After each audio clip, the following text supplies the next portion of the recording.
Bienvenidos a esta primera webinar Investigación e Innovación en Cáncer para mejorar la supervivencia, enmarcada dentro de la Semana de la Ciencia de Barcelona, que comienza hoy y termina el 26 de noviembre. Esta semana, desde la Asociación contra el Cáncer de Barcelona, organizaremos, aparte de esta webinar, otras dos, el miércoles a las 12 y el jueves también a las 12, para seguir acercando la investigación a la sociedad y conocer más información sobre ciencia. Os presentamos al doctor Joan Seoane, que es la persona que impartirá la charla, al cual agradecemos su presencia hoy y su disposición, como siempre, con la ECC. Él es doctor en Bioquímica y Biología Molecular e investigador ICREA, en Institució Catalana de Recerca y Estudis Avançats, en el Hospital Vall d'Hebron, Instituto de Oncología, donde dirige su propio grupo científico. Su carrera profesional se ha centrado en la investigación sobre los procesos moleculares que se encuentran al inicio del cáncer. Más específicamente, el doctor Seoane ha investigado el glioma, uno de los tumores cerebrales más agresivos, con el objetivo de encontrar terapias que permitan hacerle frente. Gracias, doctor Seoane, por estar aquí hoy y adelante con la charla. Instituto de Oncología Vall d'Hebron, que está dentro del Hospital Vall d'Hebron y, por tanto, mi equipo es un equipo multidisciplinar en donde hay pues oncólogos, patólogos, biólogos y otros, y además soy profesor ICREA. Antes de empezar, me gustaría daros una imagen que yo creo que es muy importante, que es el hecho, recordaros, que todos venimos de una única célula. Todos venimos de una única célula que luego tiene que dividirse y multiplicarse hasta dar un ser humano que tiene 30 billones europeos de células, tiene 30 millones de células. Y si veis este vídeo, veis cómo estas células tienen que proliferar, tienen que dividirse mucho, al principio sobre todo, luego saber cuándo parar, cuándo especializarse y cuándo morir en algunos procesos. Esto os lo pongo como un vídeo para que veáis la complejidad del desarrollo y de la homeostasis, del hecho de que las células tienen que saber en cada momento qué tienen que hacer. Tienen que saber si son células, por ejemplo, de la retina, que tienen que diferenciarse para poder ver la luz, o células de los músculos, de los tejidos, de los vasos sanguíneos y otro. Esto implica una complejidad increíble. No solamente tienen que proliferar, sino que tienen que ir coordinadas y diferenciarse, especializarse en tejidos concretos. ¿Cómo se consigue esto? Bueno, muchas veces todo esto está en lo que es un libro de instrucciones, que es el ADN, que todas las células tienen, y que en ese ADN están los genes que le dirán a la célula lo que tienen que hacer. Y de una manera muy simplista, vemos que las células pueden tener diferentes destinos, como sobrevivir, dividirse, como hemos visto al principio, o, por ejemplo, cuando hay una herida, esas células que están en el epitelio tienen que saber que ha habido una herida, tienen que proliferar, y cuando la herida está cicatrizada, tienen que saber que tienen que parar y especializarse para volver a generar los tejidos de esa herida. Igualmente tienen que saber morir. Hay muchas células que constantemente tienen que morir, células en el tracto digestivo que están continuamente regenerándose y otras células. Por tanto, veis, me gusta esta imagen por el concepto complejidad. El ser vivo y en concreto el ser humano tiene que estar, es una complejidad masiva de células que están continuamente comunicándose. Y esto es otro de los conceptos importantes. Las células se tienen que estar hablando para que haya una coordinación perfecta y que todo esté en su momento bien sincronizado. ¿Cómo se consigue esa comunicación? También de una manera sencilla. Esto se hace a través de proteínas que son secretadas por una célula y que dan una señal a otra célula que está al lado para que actúe a la misma vez. Cuando habéis visto el vídeo, habéis visto que las células se iban dividiendo simultáneamente. Aquellos puntitos se hacían más pequeños y más proliferativos simultáneamente. Hay un punto de sincronicidad que es importantísimo. De una manera también sencilla, lo que vemos es que si esta es la señal, que es una proteína, se recibe esa proteína en un receptor, unos receptores que son proteínas también que están en la membrana, esto sería la célula, y hay una cascada de señalización bioquímica que hace que esta señal impacte en el ADN que tiene esa célula para que esa célula tenga un destino y haga una función a través de los genes que se inducen o se reprimen en la célula. Pero eso tiene una complejidad masiva, como hemos explicado, y la verdad es que no sabemos todos los mecanismos que están implicados en el desarrollo del ser humano o en el mantenimiento homeostático de ese tejido. Aquí tenéis un resumen simplificado, ya un poco antiguo, esto se publicó en el 2000, hay otros resúmenes más complejos, en donde se ven todas estas señales, veis aquí la célula, el núcleo, cómo esas señales externas van generando una cascada de señalización hasta que regulan lo que es la expresión génica en el núcleo. Y de esa manera, cada célula sabe lo que tiene que hacer en cada momento. ¿Pero qué pasa en cáncer? Bueno, cuando dentro de esa complejidad hay algo que falla, en ese momento es cuando puede pasar algo como el cáncer.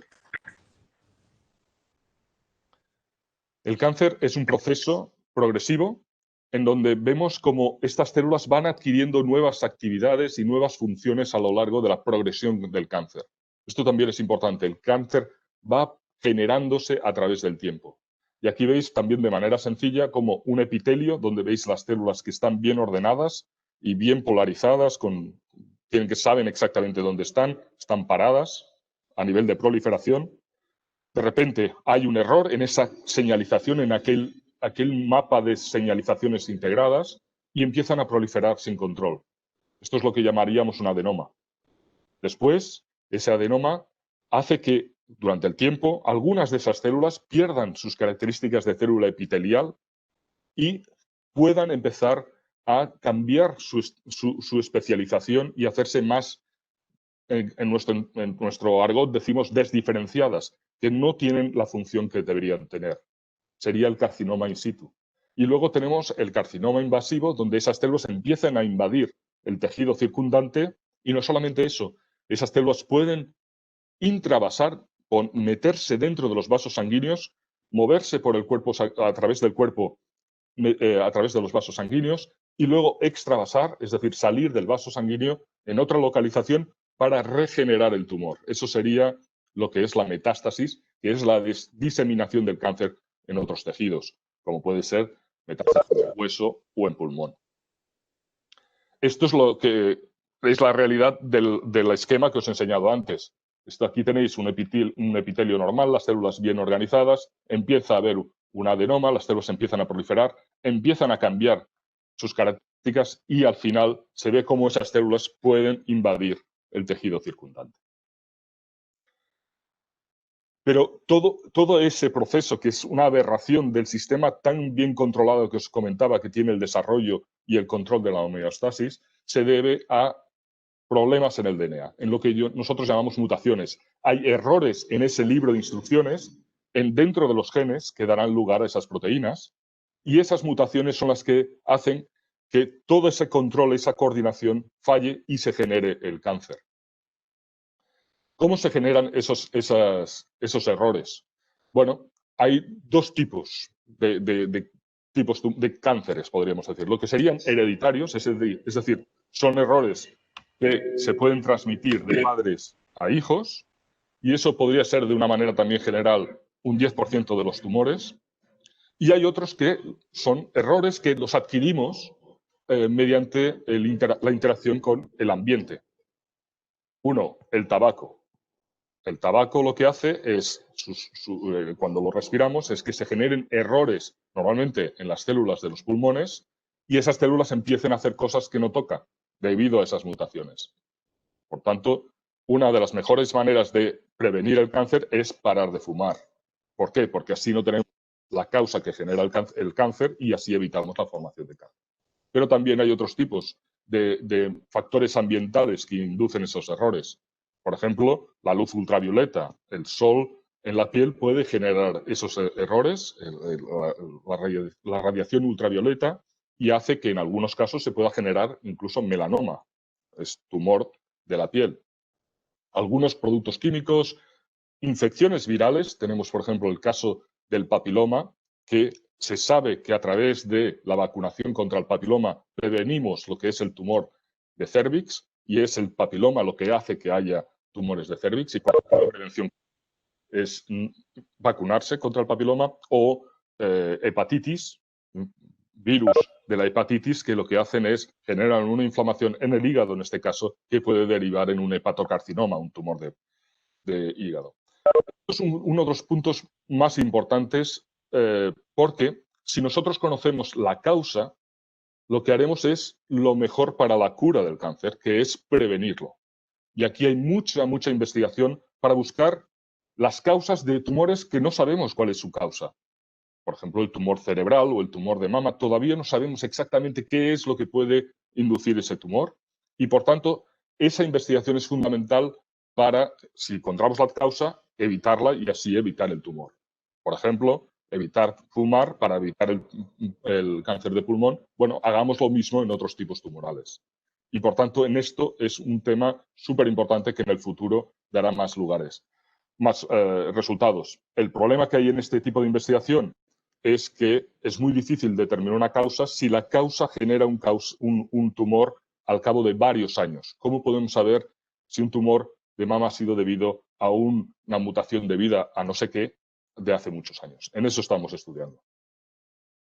Pero otro de los conceptos importantes es las mutaciones. Esos errores son aleatorios dentro del libro de instrucciones. Van cambiando palabras al azar. La mayoría de las veces lo que hacen es que la célula no es viable porque esos errores y se muere.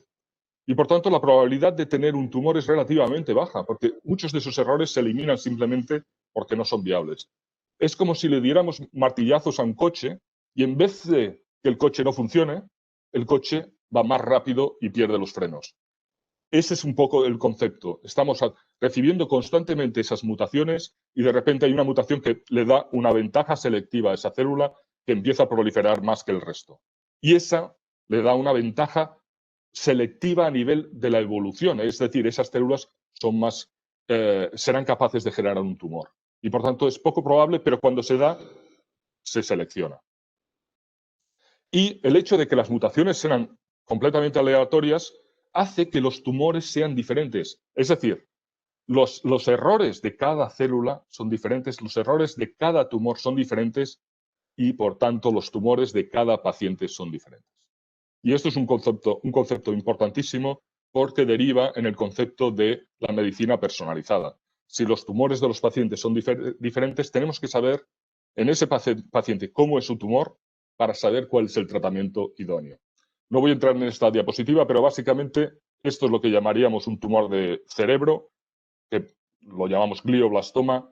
Cada columna es un paciente y todas estas filas son genes. Vemos que es todo y que lo llamamos glioblastoma, vemos que las columnas son diferentes a nivel de la expresión génica.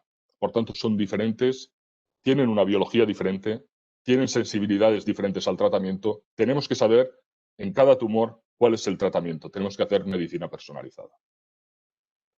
Y este es el concepto que os quiero decir, ¿no? Hay que saber diagnosticar de manera molecular cada tumor para saber cuál es el tratamiento más indicado en cada caso. Pero es que hay otro nivel de... ¿Perdón? Hay otro... Me parece que hay alguien... Pongamos... Exacto, gracias. Cada tumor es diferente, pero es que hay otro nivel de complejidad. Las células que forman un tumor son diferentes. Y por tanto, cada célula puede tener una sensibilidad diferente al tratamiento. Y por tanto, en este esquema pongamos, en donde vemos un tumor con células rojas, amarillas y azules, si nosotros hacemos un tratamiento, a lo mejor las células amarillas son las que se mueren, pero tenemos las rojas y las azules que se quedarán ahí. Tenemos que conocer esa heterogeneidad intratumoral para saber cómo tratarlo y poder eliminar todas las células diferentes. El tumor es como un mosaico de diferentes células que tenemos que conocer para tratar. Pero no solo eso, el tumor cambia con el tiempo. El tumor de hoy puede ser diferente al tumor de dentro de unos años. Y cambia porque se adapta al entorno. Cuando lo tratamos, por ejemplo, con un tratamiento, estamos seleccionando aquellas células que resistirán y esas células harán un tumor diferente. Y por tanto tendremos que adaptar el tratamiento a las características de ese tumor. La medicina personalizada tiene que darse a lo largo del tiempo. Por tanto, esto es un concepto importantísimo. Tenemos que conocer al tumor en cada momento para saber cuál es el tratamiento adecuado. La información de un tumor de hace muchos años quizá no es tan adecuada para saber cómo tratarlo. Con esto os estoy dando otro concepto importante, la complejidad del cáncer. Resumiendo, cada tumor es diferente, las células que forman un tumor son diferentes y encima cambian con el tiempo. Por eso cuando me preguntan ¿cuándo se curará el cáncer? Es una pregunta muy difícil porque cada tumor es diferente y dependiendo del tipo tumoral se podrá tratar de una manera mejor o peor. Si queremos hacer ese tipo de tratamiento especializado y personalizado, tenemos que conocer el tumor. Tenemos que saber que ese tumor tiene células verdes y rojas. ¿Cómo lo hacemos? ¿Cómo podemos saber en ese momento cómo se tratan? Bueno, lo que se hace normalmente es una biopsia. Yo estoy especializado, como se ha dicho, en el tumor cerebral. Eso implicaría tener que hacer una cirugía, atravesar el cráneo, ir hasta el tumor, coger una pieza del tumor y analizarla. Eso, por supuesto, genera mucho riesgo. Uno de los conceptos importantes en la investigación actual es el concepto de la biopsia líquida. Muy rápidamente, lo que se está viendo es que las células tumorales, cuando proliferan, algunas mueren y dejan su ADN al torrente sanguíneo.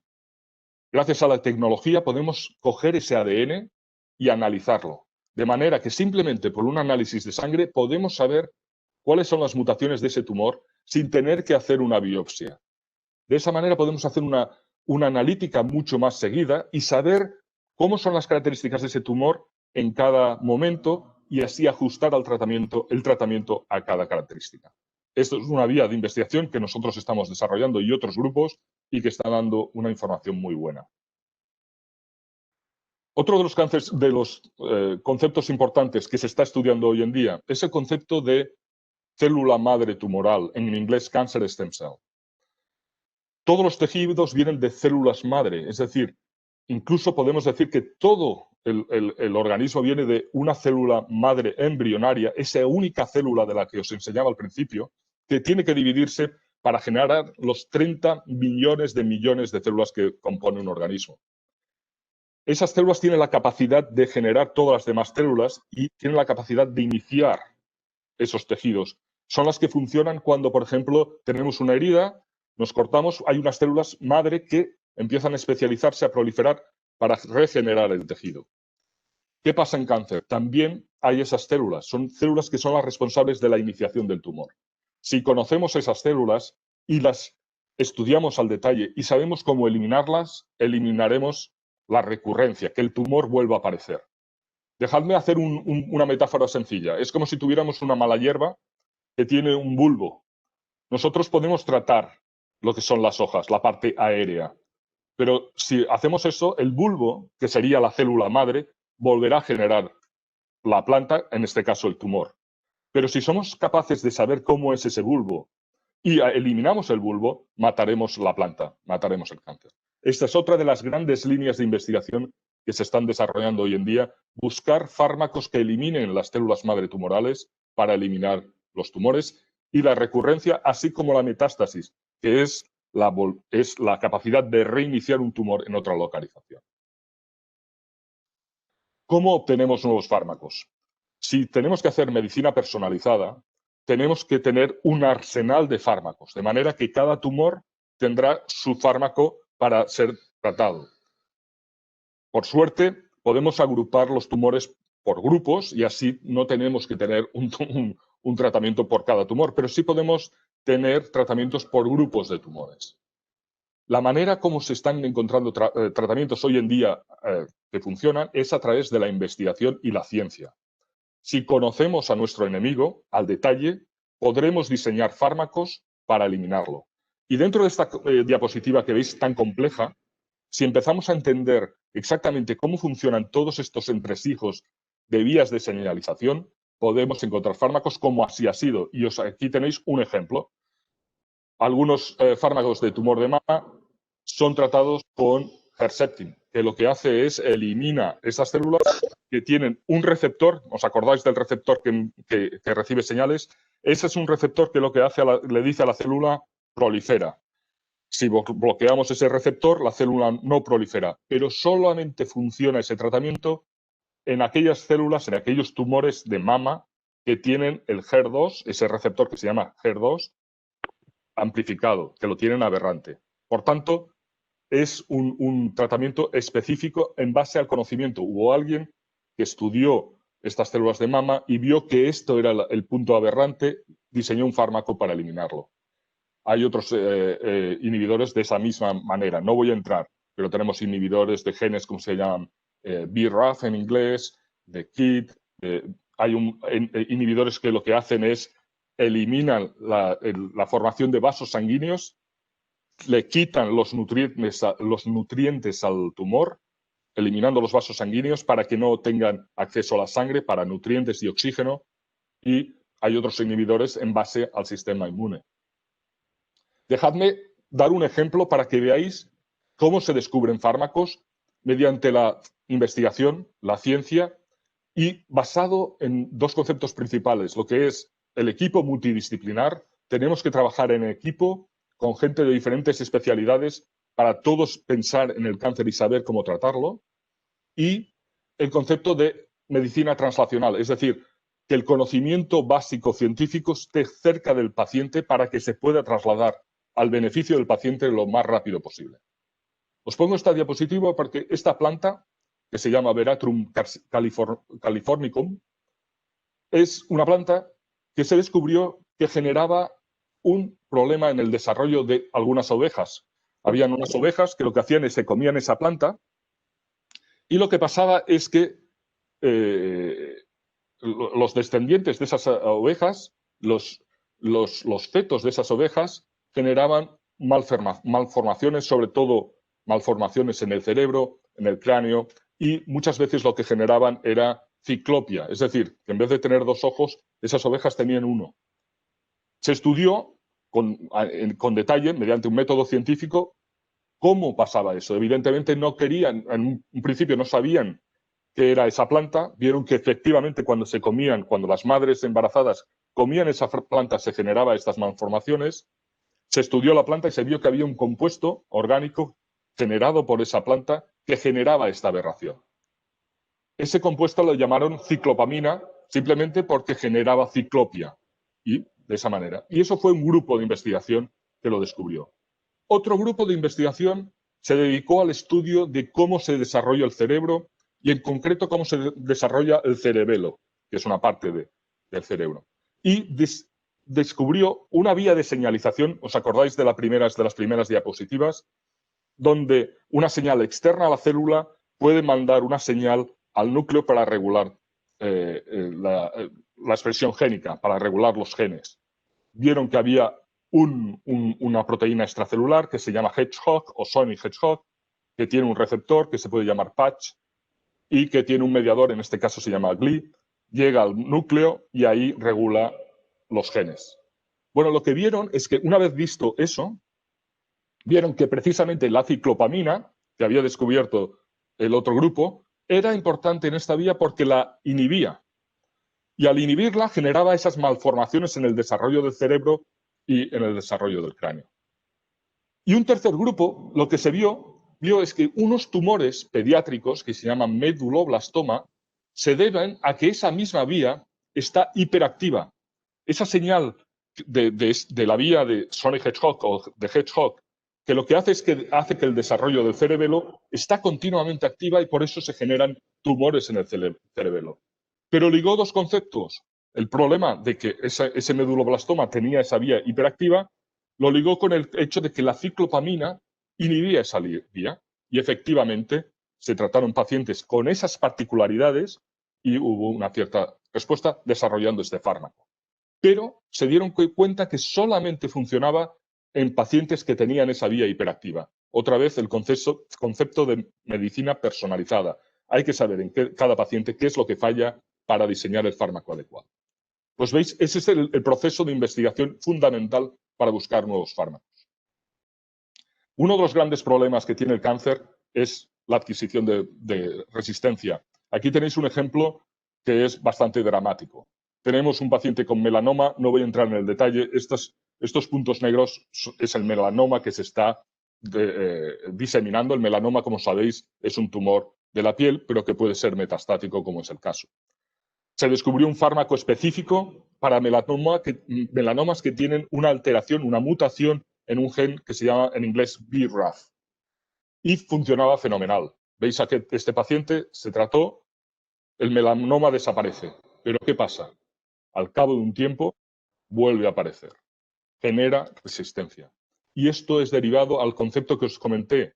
El tumor va cambiando, se va adaptando al ambiente, sigue las mismas leyes de la evolución de Darwin, se adapta al ambiente y vuelve a aparecer.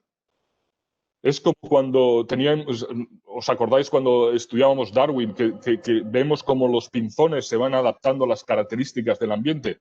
Lo mismo, estas células se adaptan al ambiente, en este caso el ambiente es el tratamiento, y se hacen resistentes a ese tratamiento y el tumor vuelve a aparecer.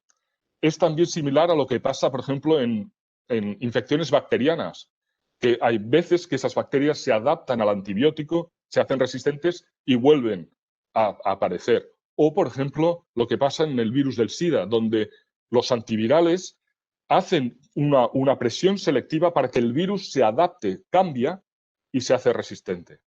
Esto pasa en cáncer y es una cosa que tenemos que eliminar. ¿Y cómo se elimina? Pues de la misma manera que se hace en el virus del SIDA, si hacemos un cóctel de tratamientos, la probabilidad de que la célula sea resistente al tratamiento será mucho menor. Por tanto, necesitamos muchos fármacos para tratarlos en combinación y evitar así que la célula se adapte, se haga resistente a un tratamiento, porque tendrá que hacerse resistente a 3 o 4 tratamientos. En eso estamos trabajando y eso implica más tratamientos. Ese arsenal de tratamientos que os estaba comentando tiene que ser aún mayor a través de la investigación científica. Quisiera dar otra pincelada sobre un tratamiento que está dando buenos resultados en un porcentaje de pacientes a través de la medicina personalizada, y es el sistema inmune. El sistema inmune es el mejor de los tratamientos. El sistema inmune ha sido diseñado por la evolución durante millones y millones de años para eliminar todo aquello que es diferente al cuerpo humano. ¿Qué pasa? Nuestro sistema inmune, cuando ve una célula tumoral, la elimina. Las células tumorales son diferentes a las células normales y nuestro sistema inmune lo elimina. Pero ¿qué pasa? El tumor genera una serie de escudos que hace que el sistema inmune no funcione y así crecen y se hacen tumores diseminados. A través de la investigación supimos cuáles son esos escudos y hemos desarrollado fármacos, han desarrollado fármacos, que lo que hacen es quitan el escudo. De esa manera que nuestro sistema inmune ya ve el tumor y lo puede eliminar. ¿Qué pasa? Claro, tenemos la heterogeneidad tumoral. No todos los pacientes utilizan el mismo escudo y, por tanto, solamente aquellos pacientes que tienen un escudo muy determinado podrán responder al fármaco que estamos desarrollando. Tenemos que conocer otros escudos para poder hacer que el tratamiento funcione en otros fármacos y con otros fármacos. Y en eso estamos trabajando fuerte. Por tanto, lo que quiero comentaros es que lo que hay que hacer es investigar el tumor lo más cercano al paciente. El hecho de que los tumores sean diferentes y que, por tanto, cada paciente tenga unas características que vaya cambiando con su tiempo, hace que lo que tenemos que hacer es un proceso de investigación de medicina translacional. ¿Qué quiere decir eso? Básicamente quiere decir que hay que estudiar el tumor en concreto en un paciente, saber exactamente qué es lo que falla y, a través de ese conocimiento, poder diseñar fármacos específicos. Por tanto, lo que hay que hacer es una caracterización molecular que dará lugar a un diagnóstico molecular y, a través de esa caracterización que se puede hacer a través de estudios de patología para saber cómo son las células, de secuenciación del ADN para ver cuáles son las mutaciones de cada tumor o incluso de expresión génica, a ver qué es lo que falla, podemos generar un tratamiento personalizado. En este caso, nosotros lo hacemos a través de esta actuación que hacemos aquí en Vall d'Hebron, multidisciplinar y translacional.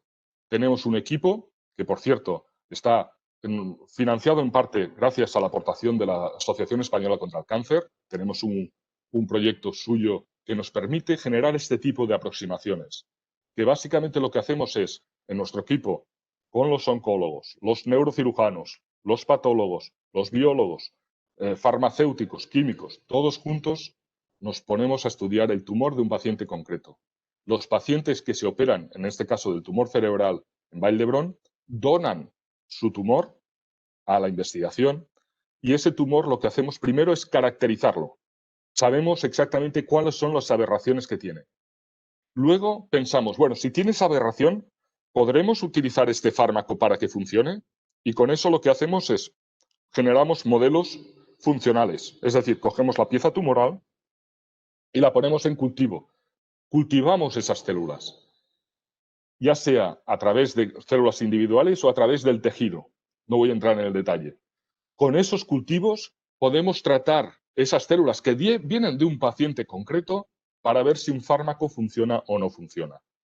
Y empezamos a hacer esta especie de asociación entre lo que es la característica, las aberraciones que tiene un tumor, y si responde o no responde a un fármaco concreto.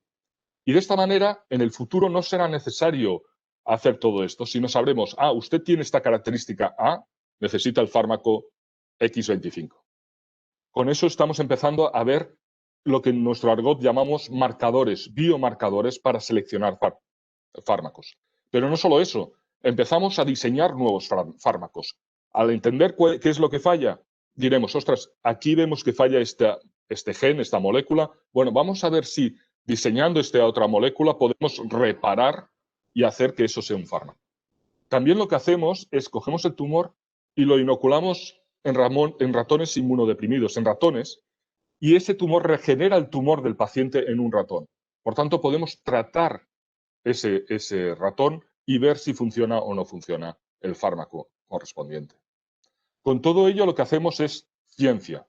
Ciencia en el sentido de entender al detalle cómo funciona el cáncer y qué es lo que sería su talón de Aquiles, es decir, qué es el punto principal por el cual a través del tratamiento podremos eliminar ese tumor. Eso es lo que hacemos en el concepto de entender la biología del cáncer y sus características.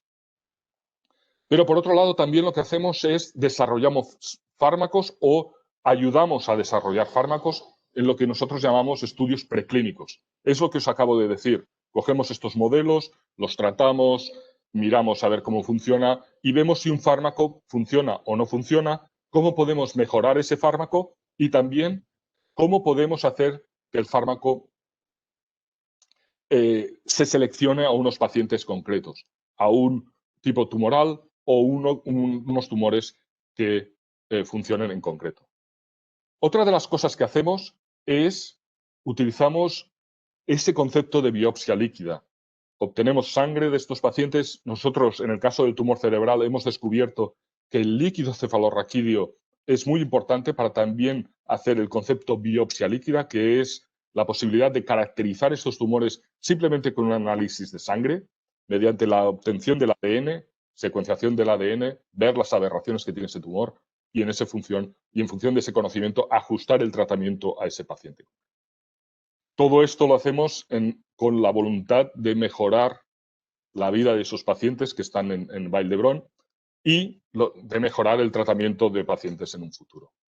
Insisto, esto se ha podido realizar gracias al apoyo de fuentes de financiación, pero quiero agradecer principalmente a la Fundación Asociación Española contra el Cáncer, a Fundación Científica, que nos ha apoyado con su aportación y que nos permite hacer este tipo de investigación que creo que pueden ser muy importantes para el desarrollo de tratamientos y mejora del tratamiento del cáncer.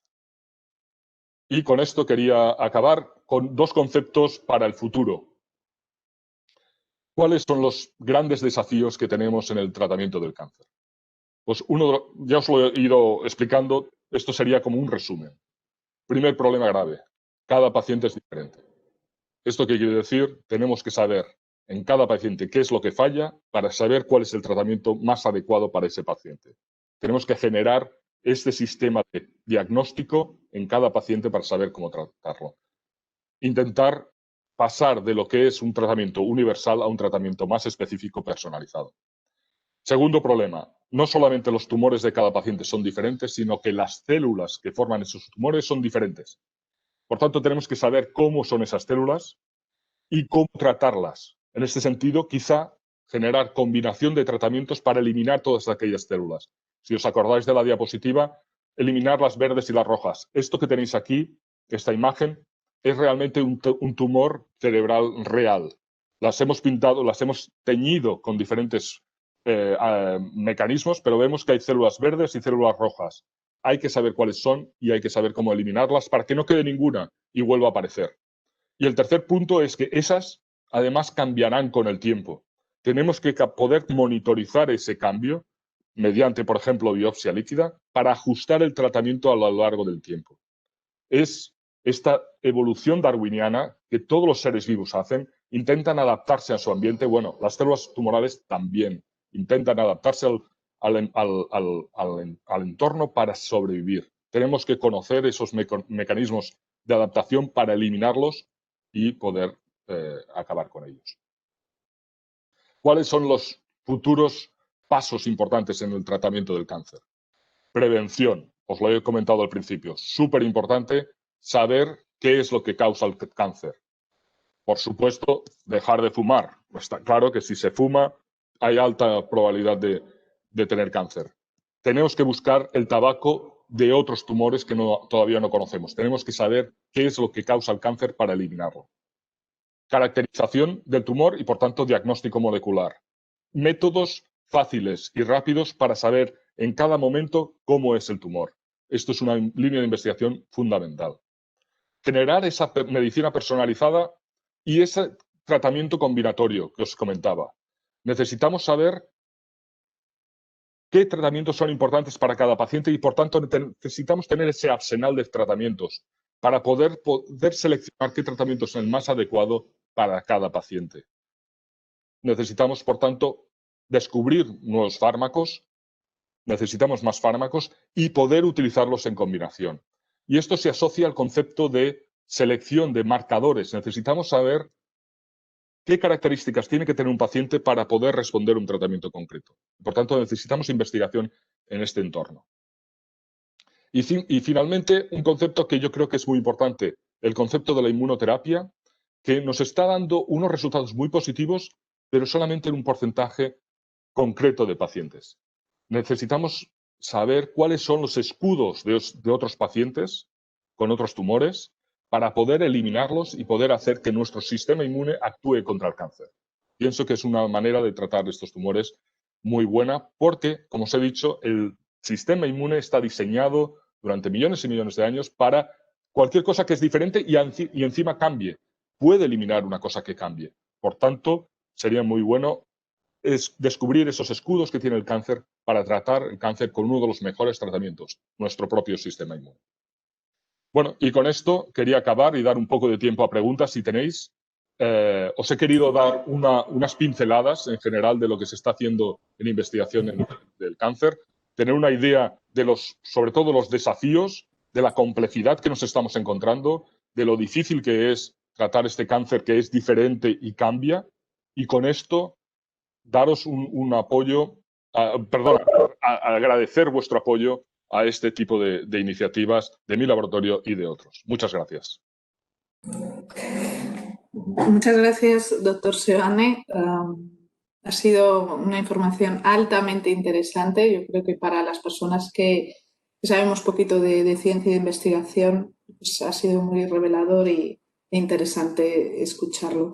Yo creo que, así como resumen, y luego doy opción a preguntas, creo que es importante que la sociedad entendamos la complejidad que tiene la investigación, como bien has dicho, y que efectivamente en general hay un desconocimiento de la investigación. Creo que esta charla debería darse, ¿no?, en más ámbitos e incluirse esta información de forma que se entienda, como bien lo has hecho hoy, pues a la sociedad, ¿no? Porque creo que la investigación forma parte de nuestras vidas y muchas veces la vemos como una gran desconocida, ¿no?, por esa complejidad que tiene, pero que se puede explicar y entender. Yo llevo años en la asociación y ciertamente no había oído nunca la comparación con la teoría de Darwin. Me ha encantado, ciertamente, esa comparativa para entender muy bien esa capacidad de cambio y de adaptación de las células, me ha gustado mucho. Y, bueno, sobre todo acabar con la importancia de dedicar recursos a investigación, ¿no? Como hacemos desde la Fundación Científica de la ECC, el poder seguir apostando por investigación de calidad, ¿no? En este sentido, y que también, ¿no?, a nivel del Estado y de Administración Pública se pueda apostar por una investigación de calidad. Bien, pues doy opción a hacer preguntas. Mi compañera Eli está en el chat, ¿no?, por si queréis hacer alguna pregunta al doctor Seoane sobre la conferencia que ha dado. Si no sabéis utilizar el chat, podéis quitar el micro si no hay mucha interferencia para poder preguntar. No somos muchos, o sea que entiendo que se pueda gestionar bien. Bueno, yo, si acaso, mientras la gente se anima, remarcar este concepto del apoyo a la investigación y a la ciencia. Yo creo que nuestra sociedad sería muy bueno que cambiara su estrategia y se basara más en una sociedad del conocimiento, una sociedad de la ciencia. Ya sabemos que somos muy buenos en servicios, necesitamos apoyar otro tipo de sociedad, porque la ciencia no solamente en este caso pues, ayuda a los pacientes de manera directa, pero también en otros casos la ciencia es importante para el desarrollo tecnológico de un país y para el desarrollo económico, ¿por qué no?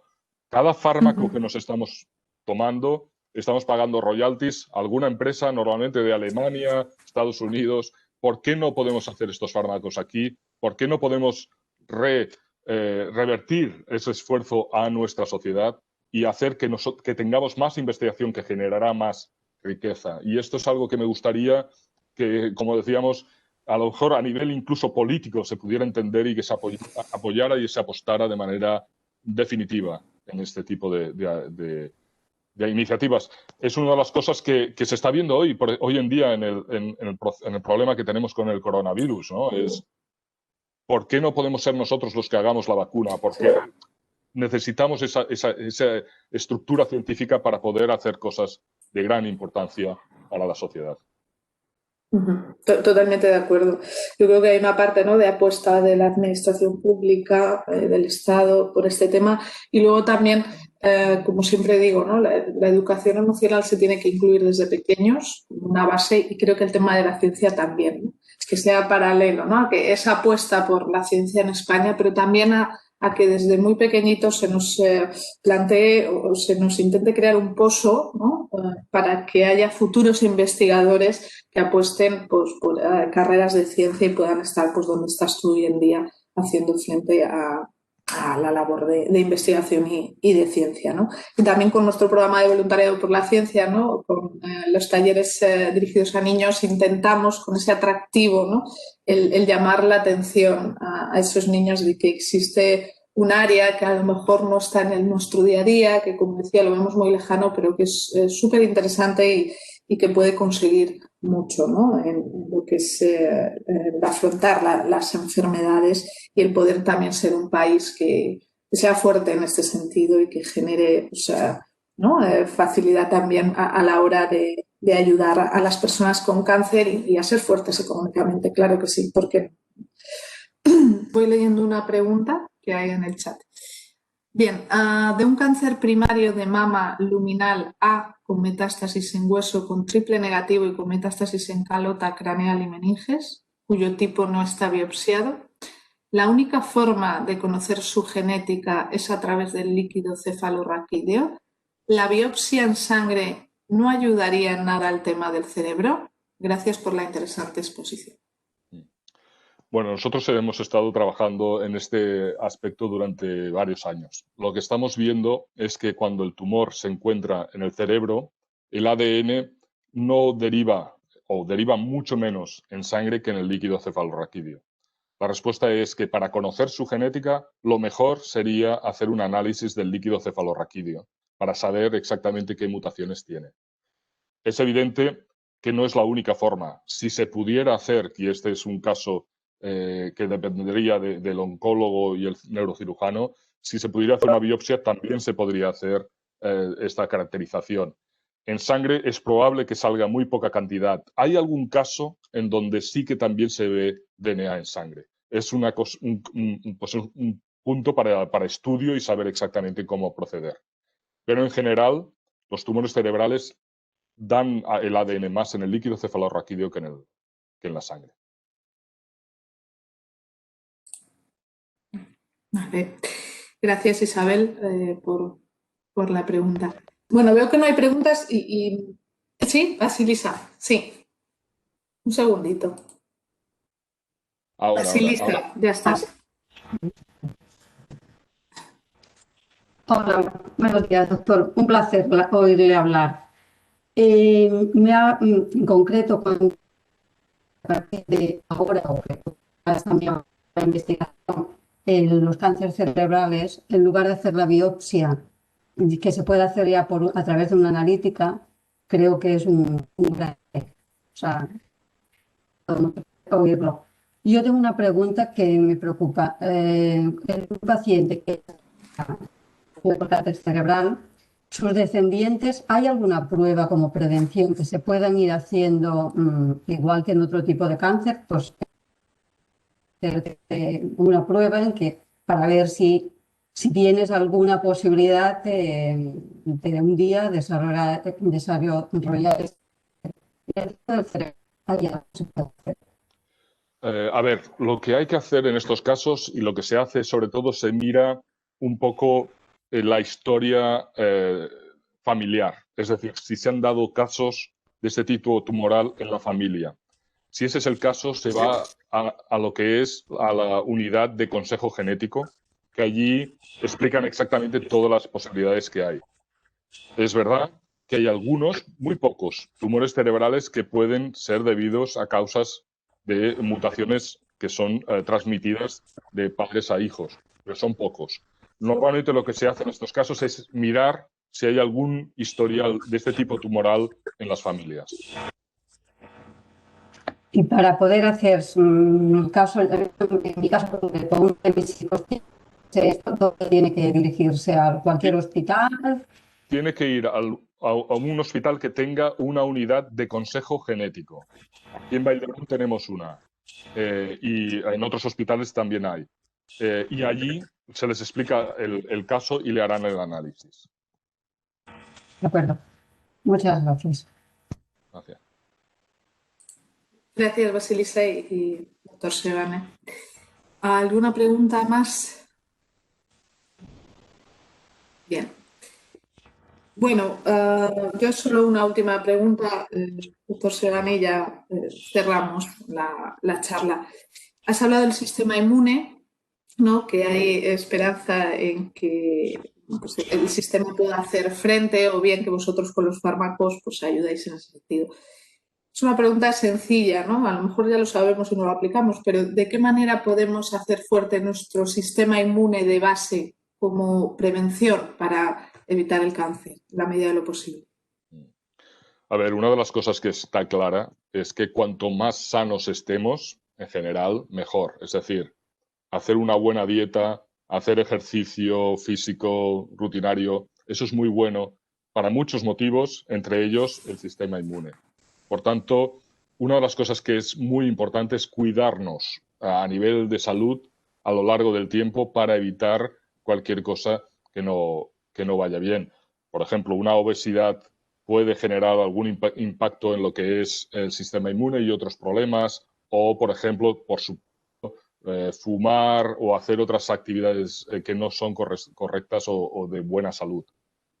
Resumiendo la respuesta, cuidarnos, hacer una vida saludable siempre es bueno, no solamente para el sistema inmune, sino para todos los sistemas del cuerpo, que mejorará y hará que la incidencia del cáncer pueda ser inferior. Perfecto, pues muchísimas gracias por la aclaración. Intentaremos cuidarnos ahora más que nunca. Exacto. Gracias a todos por vuestra asistencia hoy y, por supuesto, otra vez a ti, doctor Sebane. Esperemos, ¿no? Tener un futuro optimista en relación a la investigación y gracias por lo que aportas, ¿no? a este tema con tu trabajo diario. Muchas gracias. Muchas gracias. Gracias a vosotros. Un placer como siempre. Gracias, doctor. Gracias. Hasta luego. Adiós.